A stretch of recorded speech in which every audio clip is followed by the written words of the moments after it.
The Bell Gargoyles are the next boss entry in this series, and these creatures are based on the gargoyle architecture themselves that reside on rooftops and serve as a luxurious structure that redirect rainwater off of buildings as well as ward off evil spirits of sacred places they inhabit. Now, in a similar way, the Bell Gargoyles of Dark Souls do the same, as they ward off undead from interacting with the bell that they protect that's on top of the undead parish, hence the name Bell Gargoyle.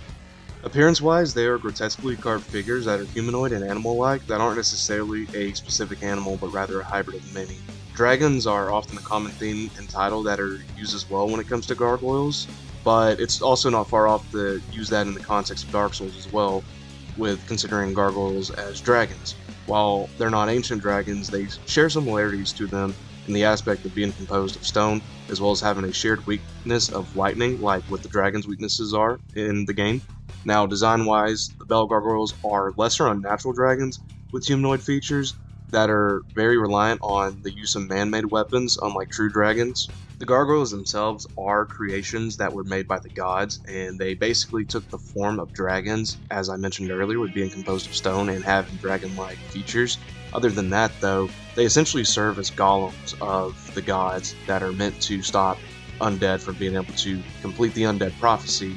When it comes to the fight itself, however, though, it's fairly straightforward, but it's also capable of throwing you off, as the second one ends up joining and complements the blind spots of the first Bell Gargoyle.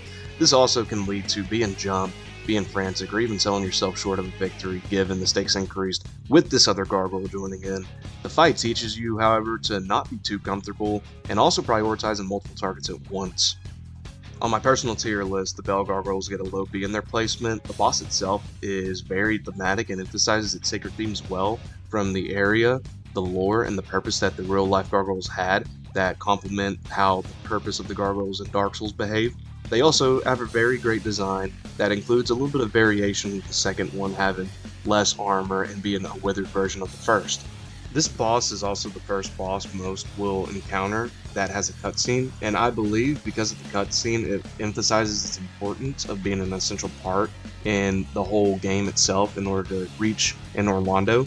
However, my main drawback is the fact that the boss is reused for later on, which I believe defeats the purpose of being a boss if it's only going to be used for later on. While it makes sense lore-wise, it just takes off the whole charm of it.